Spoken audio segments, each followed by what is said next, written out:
So what were some of the things, if you can speak about them? Yeah, so like I mentioned last year when we had this conversation, I think we can continue to get better at our progressions, footwork, how we manage games, situational awareness, the things that all quarterbacks have to continue to get better at. There were a number of things that come up that young quarterbacks have to be aware of as games go on. You know, when you get to the red zone fringe and maintaining field goal position and decisions that are made in those areas where you want to make a big play, but the smart play might be to check it down so you get us in field goal range. Things like that. That's what we talk about, situational awareness. On top of all the progressions, and then, you know, growing as a leader, you know, off the field, in the locker room, and what that entails and what that looks like. And as you gain more experience and status on the team and the league, within the organization, what opportunities that presents for you to take a little bit bigger voice, and setting accountability and expectations. So those are some of the things we talked about. Have you seen that from him? We noticed he's a little more talkative at the podium with us. Has he been more in meetings or in the locker room? Have you noticed that just at the end of last season, maybe? I think it's just a confidence thing. I mean, when you first come here, there's a lot. You know, I think of what Tanner Mordecai is going through now. It's you're swimming mentally, and it's hard to be assertive and demonstrative and be a leader when you're thinking a whole lot and about your job. So definitely, I've seen Brock grow in those areas, and he needs to continue to. Him being here and having a full off season where he's not worried about rehab or, you know, just getting to learn the offense. Have you seen tangible ways that has helped him just here in the last few weeks or a couple months? Yeah, like I said, I think understanding his role, understanding the mental aspect of it, understanding how close we were last year and that there's an edge and a sense of urgency, and understanding your role in helping to use that to get better as a team collectively. Yeah, I've seen areas of growth in all those areas. What do you like about Josh Dobbs? What do you think he brings to this situation? Yeah, Josh has played a lot of football, and he's been in some really unique situations in the last couple of years where he was put under duress, both physically and mentally. He was able to go out and to play at a level that was winning football for the organizations that he was playing for.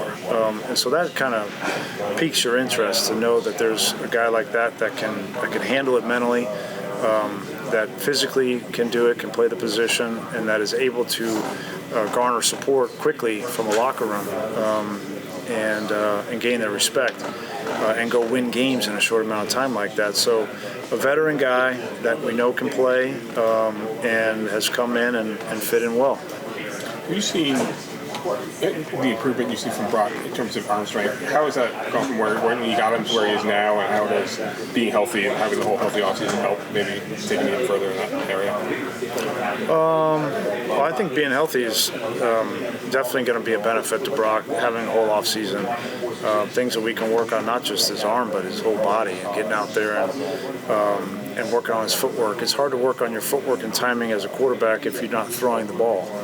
And last year we tried to work on timing and footwork, but when you don't have to then translate it to actually throwing the ball, it doesn't match up. So I think it's just a real benefit for him to be healthy and to go through a whole offseason. Right, it's no secret that coaches off this staff are pretty coveted by other teams and get other opportunities. There are reports that you get interviewed with the Saints to be an offensive coordinator. Is that something you aspire to? I mean, you've been in this grind for a few years now. You know what the hours are like. You know what it's like now as opposed to TV. Is that what you aspire to? Have your own offense or head coaching? I wouldn't say that. It's not something I spend a whole lot of time thinking about.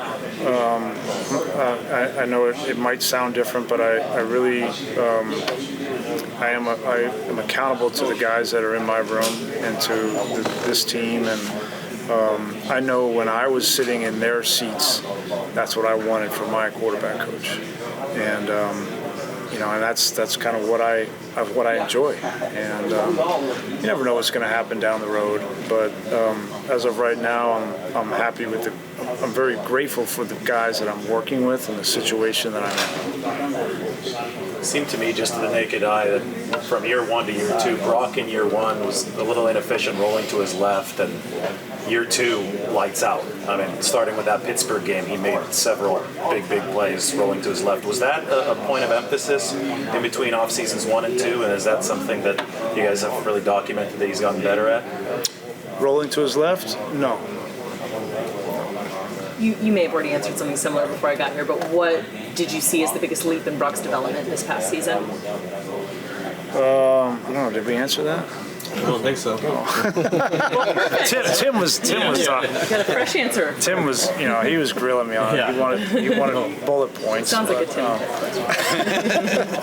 I try to leave something to imagination, Tim, just so that everybody in the league is not focusing on what we're working on. So, well, we talked about a lot of things, but I think probably the most important is Brock continuing to grow off the field as a leadership in a leadership role within this organization. And I know it's no small feat to be the leader of the face of a franchise and leader of an organization, and that takes time to get the confidence and be comfortable in that position. And understand all the little things that you do during the course of a day, of a week, of a month, of a season that lend into that. And Brock is growing in that area, and I think that's really cool. You have to all discuss, I know he doesn't talk about when he cares, doesn't say he cares, whatever happens, but everyone knows what's coming from him next year, obviously. You've seen guys who've had that adjustment.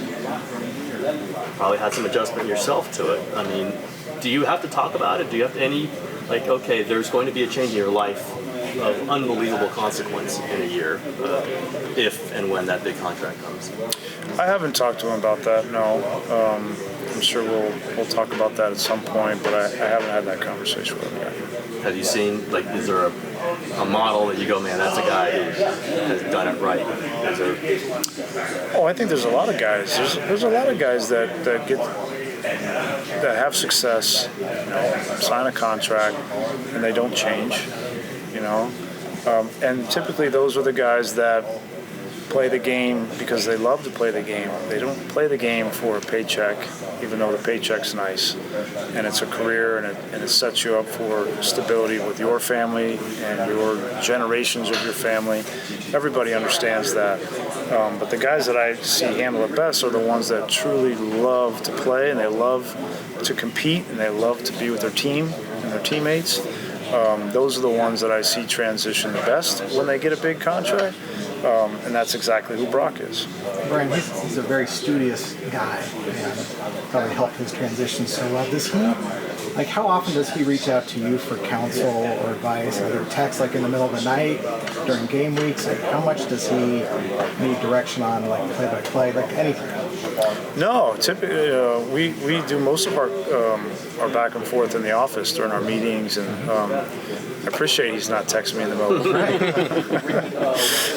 But no, he's pretty self-driven and motivated, and if he has questions, he'll have them when we meet in the morning, or we'll go through a lot on the field, but it's typically not in the middle of the night. I remember Knapp saying that Peyton Manning would text him all the time. That would drive me crazy, yeah. Sorry if I missed it earlier, but Brock having a regular full off-season, how beneficial is that going to be for him going forward? Yeah, it's important. It's important for a lot of reasons. And I'm just happy that we can work on some of the fundamentals that we weren't able to focus on last year. Footwork and timing and rhythm, and I think that's only going to benefit him. And even without that last year, how impressed were you with his performance? Pretty impressed. With Kubiak leaving, has there been any kind of juggling of responsibilities? Has your role at all changed? I don't know. That would be a question for Kyle. I don't know. My role hasn't changed a whole lot. Most of my time is spent with the quarterbacks, installing the game plan and doing all of our fundamentals and mechanics. But I honestly don't know if there's going to be changes in the responsibilities coming into the season. So. Brian, was there one play that stands out above any others from last season that Brock completed a pass or attempted one where he said, wow, I know there was the one in Jacksonville where it was under heavy pressure and found Kittle down the sideline. Is there one that jumps out in your mind? The ones that stand out, we might design a play for one thing to happen, and Brock might miss a read where the ball's supposed to go, and then on the sideline we're like, oh man, we missed it. That play's dead.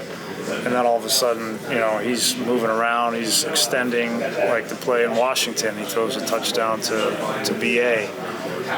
And that was an example of that. And I think that we remember those because you have a low, right? We missed it. That was third down, and then it's a high, right? I remember more of my interceptions than I do my touchdowns. It's just human nature. But then when you put both of them into one play, like those are the ones that we remember. Obviously, some of the scrambles in the championship game are like that as well. So those are a couple of the ones I remember. Having that full year with Brandon Allen last year, what did you see from him, and how do you kind of view that number 2 quarterback role going into this year? Well, the backup quarterback role doesn't change. I mean, it's a critical role on the team, as we saw 2 years ago. And Brandon is a vet that we think very highly of, and he has the experience of being in the league, of being in that role as a backup for Joe Burrow for a number of years, and so I think Brandon is a smart vet who understands our offense, is a great counsel for Brock.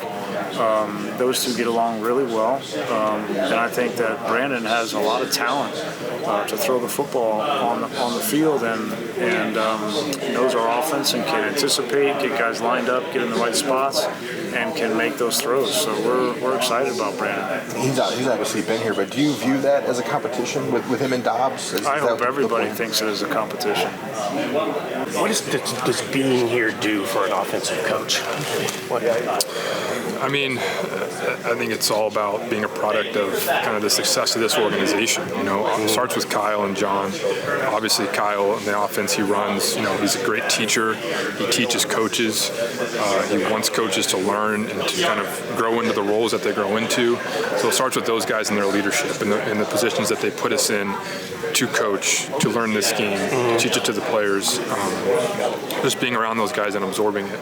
It's also a product of success. It's no secret that NFL teams are going to look for coaches who are part of winning teams, and we've had success here. I think that kind of goes along with it as well. So it's a combination of things, but it's a great place to be, that's for sure. A great place to learn. When you look at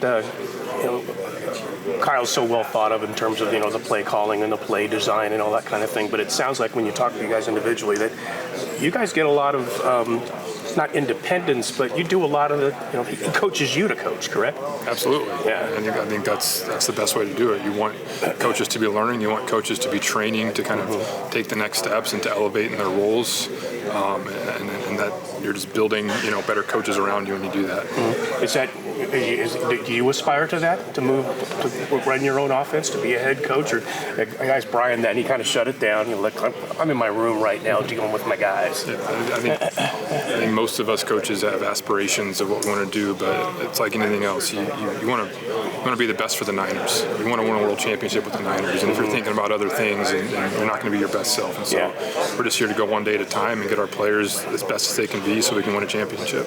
What's the shift and change in title for you entail as far as change in responsibility this year? A little less QB and more passing oriented? Yeah, probably a little more holistic, passing the game all around, dealing with all the skill position groups a little more closely, which I've kind of been doing, the past couple of years as well. I've been with quarterbacks, but kind of had my hand in a lot of things, but I guess just expanding the role a little bit, and a little bit more responsibility in some areas, Is this the same role that Clint had last year? Yeah, I guess so. Clint and I work together really closely, but I guess it's the same role. Now you talk about the offense being holistic, and I know Kyle loves to tie pass and run together. So even though you're focused by title on pass, are you still working a lot with Brian doing run stuff? And Absolutely, yeah. It all ties together. It starts with formations, starts with our scheme and how we want to tie runs into play actions and protections and all those things. So it all ties together, and we, Brian and Coach Firster, we all do a good job of kind of working together to try to make our offensive install look like what we're going to be in the season. Is he I know in college he would stay after practice and catch Is he doing the same? Just putting. They've been here every since he's been here. They've been in the building from morning to evening. You know, putting in the work. You know, just trying to stay on top of it. Like myself, you know, himself. You know, everybody wants it to happen overnight, but that's not going to be the case. You know, it's going to take time to learn. It's going to take time to get a full understanding of, you know, how to get open versus this leverage, you know, and this defense, you know, and even just, you know, jumping off the rock. You know, when it's free access, it's going to take time, you know, but once it does click, you know, he got the ability, you know, to go out there and put it together and make some plays for us. Tell us a little bit about Isaac Guerrero and what you see from him and how he would fit into this offense.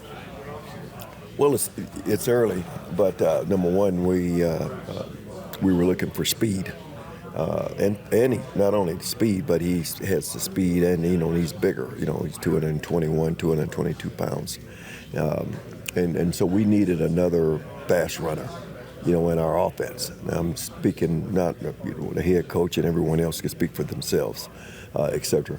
But he doesn't have a lot of wear and tear on his body, but he's very coachable.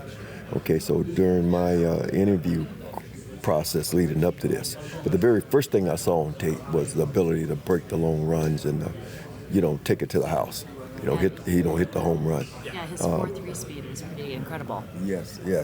He was. I'm pretty sure that was the fastest time at the combine for the running backs. And so that was number one criteria. But I saw it on tape.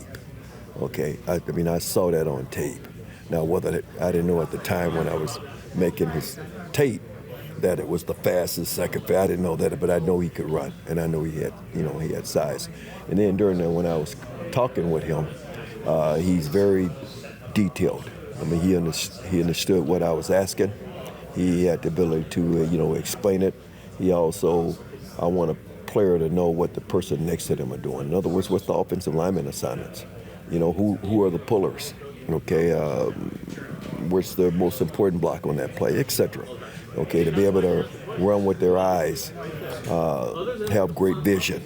Okay, and then when there's daylight there, then to be able to hit the hole and make the big play, and that's why that whole ordeal I was very impressed with. And he said that you called and texted him frequently during the process, and that he was very good about responding in a timely manner. Yeah, he was. Yeah, he was. That's when I say a player is professional and accountable. Those are certain things.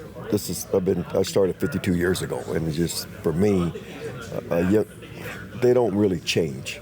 That doesn't mean if he didn't return those and he could play and he could help us win, that I wouldn't have still felt the same way about him. But behind the scenes, I'm the one that's held accountable for those guys, okay? And they usually don't change. So when they're not returning this and not doing this and not doing that, not only am I working harder, everyone around me is working harder to try to get that done. How do you have time to make all these text messages and calls to these players during the process? Well, I'm glad that you realize that. Yeah, it's not just something that comes easy. So you do have to work at it, and you have to love it. It's just like the love of the game. It's part of the job. And so I love what I'm doing, and I want to be the best at what I'm doing. And I have to be able to look myself in the mirror, that I did the best I could do during that whole evaluation process. Same thing with preparing weekly for the games, regardless of the score. And obviously, if you do, and I feel when I get better, I can make everyone around me better. And he told you that you called him while he was talking to us in his... Matter of fact, he did, because I was wanting to contact him even earlier. And so then I said, let me give him a little time for our people, for you guys, to talk with him. And so then I called it, yes, sure enough, just to congratulate him, and I let him know how happy I was, personally, that he was a 49er. And then he told me he was on with you guys. Yep. How do you see him fitting in? I mean, you've got many different types of skill sets in your running backs room. Christian, obviously the lead guy, but you've got Elijah and Jordan Mason still. What is Isaac Guerrero, other than speed, what does he bring that's different? Well, that's the number one thing that he possesses. Okay, is the speed. The other thing is his character traits, though. Okay, if a young man is coachable, and that's what I really feel, and not only feel, believe that he's coachable and he has the ability to pick things up. But he also is a running back. He's got running traits. Okay, so that's for starters. He's got running traits. All right, and then the other things, he's going to have to be able to do it all. But when you're coachable, okay, and I feel and know that I could coach him to get him to do the extra things, even better, to even be a better runner. Because we're looking for certain things, and it's got to be, you just can't throw, I know everyone, I'm speaking for myself, feels you can throw anyone into the backfield in that system that we run. I've never believed that. We put a lot of time and work in to get that system to work. And with all that time and effort we put in, if you have the right running back in there, then it does make it look easy. It seemed to me that this group of rookies, more than the last few, are more mature. They've spent more time in college. They have the NIL, so this is not the first time they're making money. Do you feel like this group of rookies, coming out of the draft, were a little bit more mature, better head on their shoulders? Now, you mean for you're speaking for the running back group? Yes. You're talking about when you were speaking to all the running backs, you spoke, through the draft process. Did you feel like they were more mature? Oh, yes, that's one thing that, yes, I do. I'm in a total agreement with that. Yeah, I was very impressed because I spoke with all of them, so I was very impressed with all of those guys. It just seems like with them staying in college a little bit longer now because they can make some money in college that, they're a little bit older. Sometimes, like you said, Grando at least doesn't have as much wear and tear on his body, but just that extra experience seems to add to the maturity level of guys coming out. Yes. And again, it's going to help them. It's just the whole organization. I mean, because there's support groups in colleges. Obviously, there's support groups in the NFL. I started 52 years ago. I used to have to do the bulk of it, of all of it, et cetera. And you still do, because obviously the main thing is his ability to play football. Okay, running, obviously the receiving part of it, the protection part of it. We're on them, quote, about faking, carrying out their fakes, the whole deal, the whole process. Okay, we want players like Isaac. We want players like we already have here. When I say it's the 49 away, he's a part of that. Cody, we signed him as a free agent. He possesses those same traits. He's accountable, thorough. He's got that love for the game. All right, Christian McCaffrey, Offensive Player of the Year. Does he have a ceiling? How much better can Christian McCaffrey get? Christian wants to get better every day, and my job, along with the other coaches, but starting with me, since I'm the position coach, is to make sure, okay, that he doesn't want to be in a comfort zone in a low performance level. His standards are very high, and every day we're looking for him to improve. I know the fumble in the Super Bowl is going to eat at him for a while. Is that something that you talk to him about letting go at all, or? I talked to him about it the same time it happened when he came off the football field, because you have to be able to let it go. Yet it's one of those things you take personally, because it's very important to him. The ball is everything. Okay, he's carrying this whole organization, his family, my family. He's carrying that football. It's heavy. Okay, I always talk about how much it weighs, how long it is, and the nickname on it, Duke. You're carrying the Duke around. Well, he takes a lot of pride in that. Every time he touches the ball, he's trying to protect it, and unfortunately, that happened. Is there anything in particular when you look at Christian's game that you want him to work on specifically this season? No, not one thing specifically that he needs to improve on, because that's why he was here every day. Last year came in, early from day one, and he's constantly in my office, or we're texting or talking to each other about, hey, Coach T, what do you think I need to work on this. What do you think about that route? What do you think about that run? Whatever it is. So we're critiquing and helping each other daily.